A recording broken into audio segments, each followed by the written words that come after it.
Это актуальное интервью в студии Сергей Михедов. Здравствуйте. Как пандемия сказалась на турпотоке в Якутию?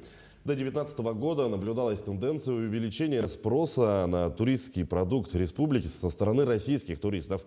Над чем еще предстоит работать якутянам, занятым в туриндустрии? Гость студии Дмитрий Громов, генеральный директор Агентства развития туризма и территориального маркетинга Якутии. Дмитрий Анатольевич, здравствуйте. Здравствуйте. Какие турпродукты Якутии сегодня узнаваемы на российском рынке? Какие направления развиваются наиболее успешно? Прежде всего, благодаря тому, что у нас есть объект ЮНЕСКО, это национальный парк Ленские столбы, о Якутии знают не только в России, но и по всему миру. Помимо этого, Якутию ассоциируется с 5 факторами, которые привлекают внимание туриста. Это первое, это сила духа. Да, действительно, сюда приезжают достойнейшие люди. Второе, это наша гастроистория, потому что действительно, если весь мир блюда готовятся на положительной термической обработке, то у нас самый большой обширный ассортимент блюд, которые приготовлены холодом. Третье направление – это, естественно, алмазы, то, с чем Якутия ассоциирует. Но мы позиционируем алмазы как не то, что сотворенные не только природой, но и сотворенными мастерством и руками наших сограждан. Это ювелирное искусство, это косторезное искусство, это то, что наши матеря и сестры умеют делать, шьют, творят. Это все элементы показа, которые мы готовы показывать нашим туристам. Четвертое направление – это, естественно, этника. Что за люди здесь живут? Людям это интересно. Как можно в таких суровых краях выжить? И как мы еще успеваем здесь творить, жить и все остальное. Это людям интересно, они хотят посмотреть, как мы, кто мы. И пятое направление – это, естественно,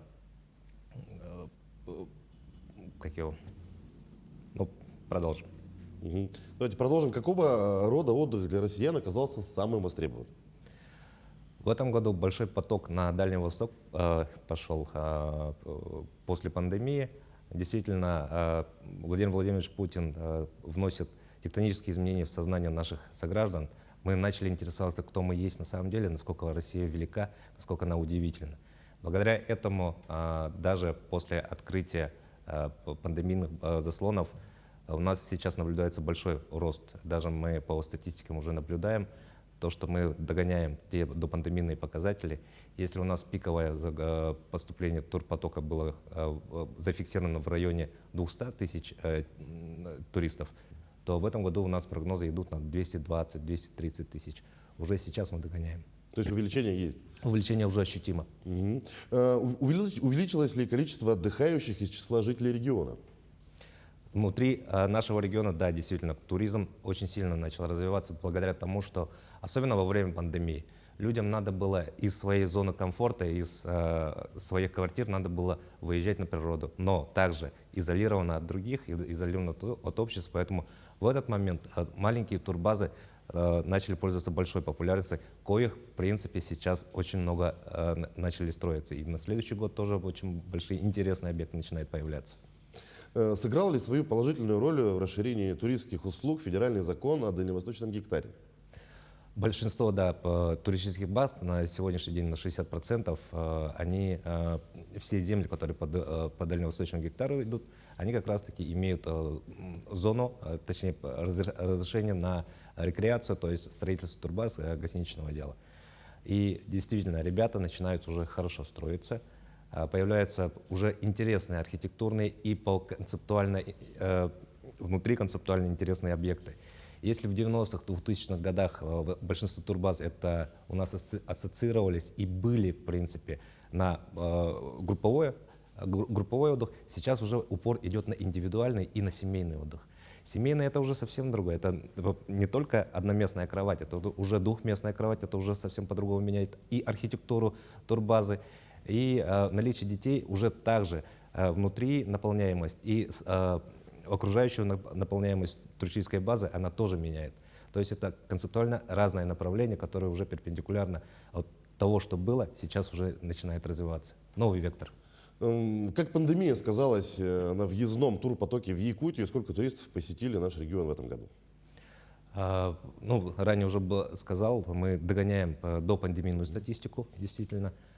Структура туристов, несмотря на то, что объемы, в принципе, остались, даже догоняем, но у нас структура поменялась. Если 30-40% иностранных туристов, которые сейчас после пандемии, они перестали к нам ездить, то это количество у нас поделилось на жителей России.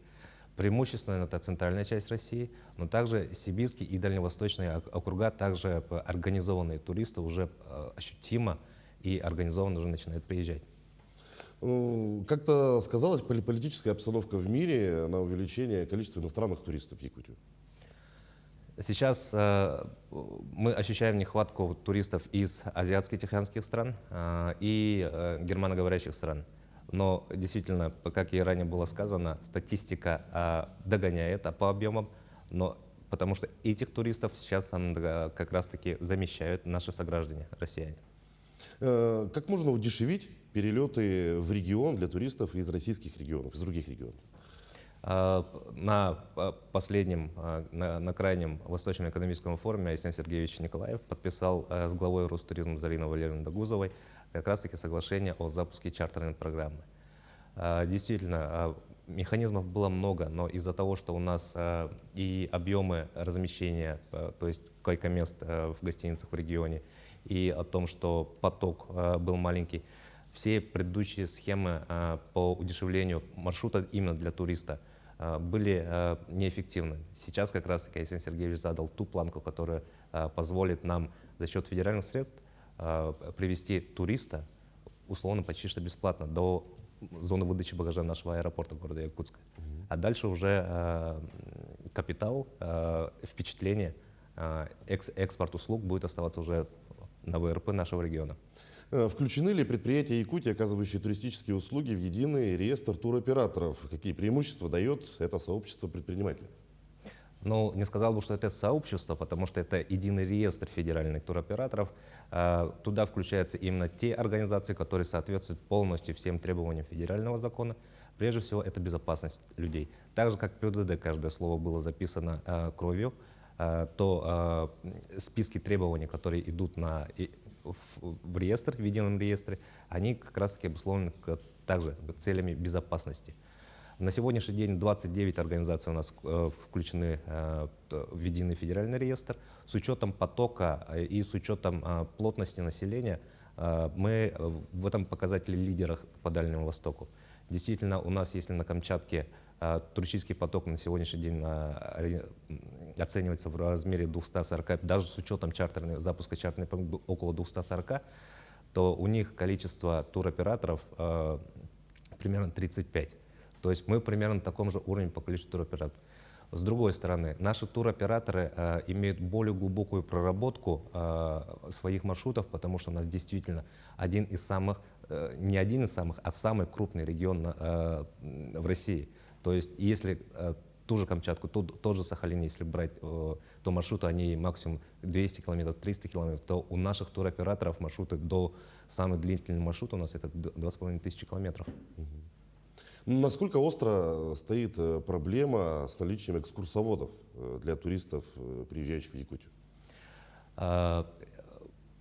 Вопрос стоит в принципе остро, потому что мы, Якутия, не являемся до сего момента, мы не являлись местом или регионом туристическим, который для массового туриста, то есть для группового.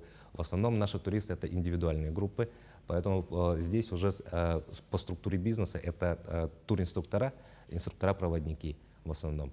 Но сейчас уже, когда мы начинаем развивать чартерную программу, начинаем уже готовиться к массовому туристу, это уже означает, это группами будут приезжать, и тут уже наличие экскурсоводов, да, она необходима. На сегодняшний день реестр экскурсоводов и гидов составлена региональная комиссия по аттестации, то есть нашим гидам, экскурсоводам не надо выезжать за пределы региона, здесь это внутри можем делать. И количество их уже начинает расти. Мы уже определились с тем контентом, что должны рассказывать нашим гостям, как мы должны рассказывать, на каких местах. И со стороны государства мы уже начинаем запускать обширную работу по составлению аудиогидов. Это когда человека не хватает, то любой турист, в принципе, автоматически можете у себя услышать, как на любых девайсах, то есть со своего телефона или на специальном оборудовании. Есть ли в планах подготовка таких специалистов, гидов, экскурсоводов у нас в Якутии, в наших вузах? Да, на сегодняшний день мы работаем как по линии СПО, среднего образования, так и высшего образования. Помимо этого, сейчас мы ставим амбициозную задачу по составлению центра подготовки специалистов, которые именно на экстремальный туризм, на активный отдых, это инструктора-проводники. В России ближайший пункт по аккредитации данных специалистов есть только в Новосибирске, но по Дальнему Востоку мы являемся единственным регионом, в котором есть все виды ландшафтов, все категории рек, все виды гор, и поэтому Якутия вправе стать центром подготовки инструкторов-проводников на Дальнем Востоке. Над чем еще предстоит работать предпринимателям, чтобы отдых для российских и местных туристов оказался более комфортным и незабываемым? Прежде всего, концепция. Действительно, мы не должны подражать другим странам, другим регионам. Мы уникальны. Уникальны на карте России. Уникальны и по природе, и по самобытности, и даже отношениям друг к другу. Действительно, в Якутии живут 129 народностей, но мы вместе мирно живем, и действительно, здесь люди про качество. Некачественно здесь не выживает. Мы люди про доверие, мы и про гостеприимство. И этим мы должны пользоваться, и поэтому мы готовы принимать массового туриста. Дмитрий Анатольевич, спасибо, что нашли время, пришли к нам, ответили на наши вопросы. Желаем вам дальнейших успехов в работе. Спасибо. А я напомню, вы смотрели актуальное интервью. Оставайтесь на нашем канале.